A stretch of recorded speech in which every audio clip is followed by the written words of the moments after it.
Penting untuk semua pihak memahami apakah itu inflasi dan bagaimana ia memberi kesan kepada kehidupan rakyat malah ekonomi negara.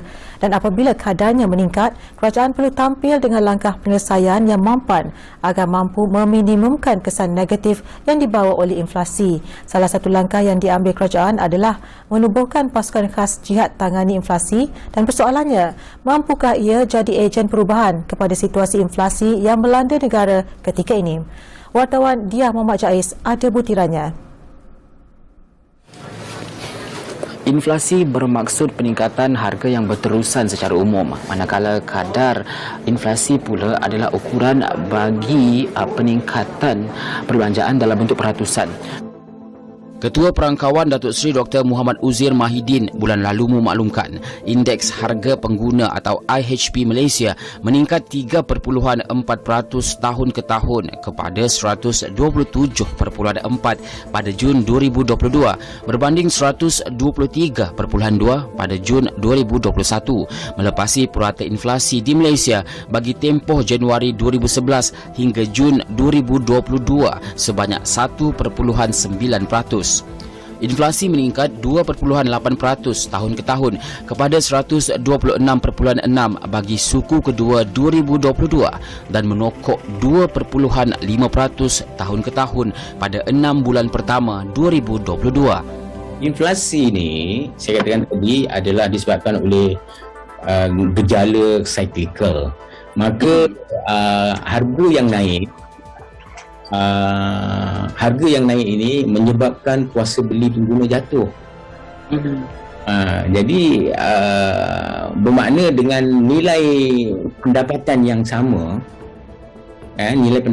sama, dalam sebutan nominal dengan harga yang naik, maka sebutan pendapatan itu dalam sebutan benarnya, the real income akan jatuh. Real income ini mengukur purchasing power. Sebab katakan harga naik, maka purchasing power dia jatuh. Bermakna dengan pendapatan yang sama, kita can command less quantity of goods and services. Sekiranya inflasi terlalu tinggi, saya kira harga barangan juga harga barang keperluan juga meningkat. Bayangkan kalau dulu harga ikan boleh diperoleh harga RM15, RM16, tiba-tiba boleh menjadi RM40 misalnya. Kalau dulu harga di makanan nasi lemak RM4, barangkali selepas itu akan menjadi RM8, RM7. Ini menyebabkan kesusahan semua pihak.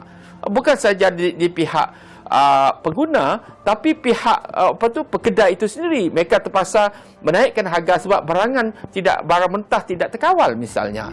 Jadi ini merupakan membawa kepada rantaian kemiskinan kepada rakyat. Bila inflasi berlaku, immediate effect, kesan segeranya ialah kejatuhan dalam kesejahteraan. Itu yang paling utama sekali sekarang ni. Jadi macam mana nak atasi masalah itu? Saya fikir masalahnya nak atasi masalah itu ialah melalui subsidi saja. Maknanya dia sebab masalah kesejahteraan ni very critical. Sebabnya ialah saya kata tadi, pendapatan rakyat sudahlah rendah.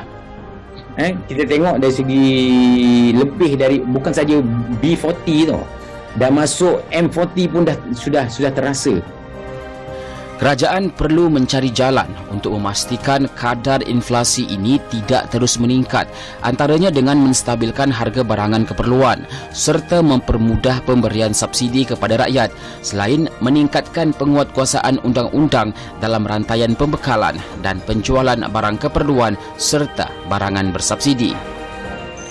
Ketika ini, kesan yang kita alami akibat daripada peningkatan kadar inflasi adalah peningkatan kepada perbelanjaan harian. Dan ini membuatkan rakyat hidup dalam kesempitan.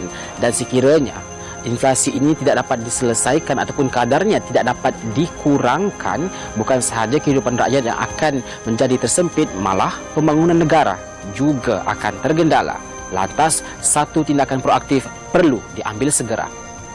Lantas, kerajaan pimpinan Datuk Seri Ismail Sabri Yaakob menubuhkan pasukan khas jihad tangani inflasi bagi menghadapi cabaran peningkatan kos sara hidup keluarga Malaysia.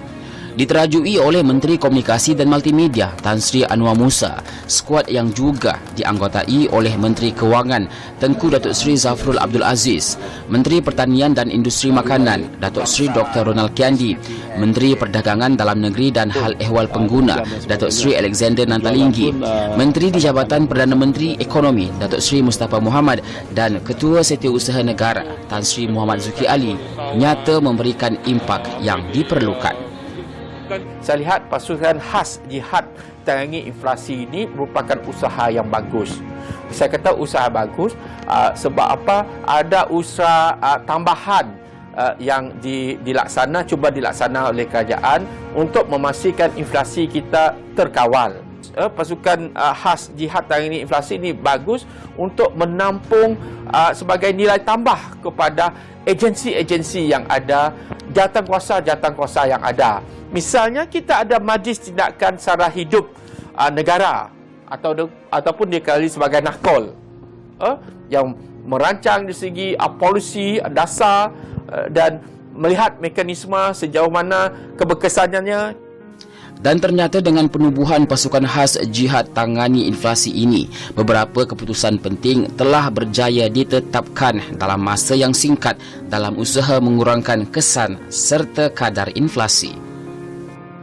Di mana kerajaan akan mewartakan harga minyak masak botol mengikut kaedah di bawah undang-undang yang sedia ada, iaitu dengan kaedah penentuan harga maksimum bagi minyak masak dalam botol.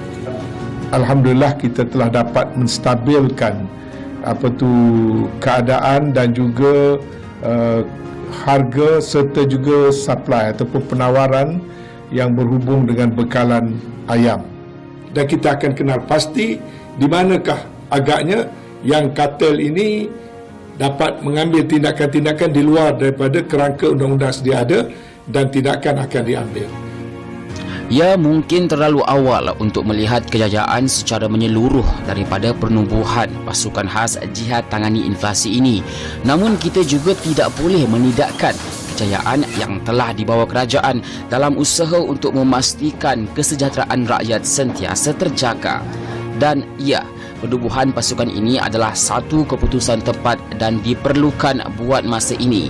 Namun ia juga diharap melibatkan lebih ramai pihak, khususnya daripada peringkat akar umbi seperti Persatuan Pengguna atau badan bukan kerajaan bagi mengetahui lebih lanjut permasalahan yang dihadapi masyarakat secara terus dan telus.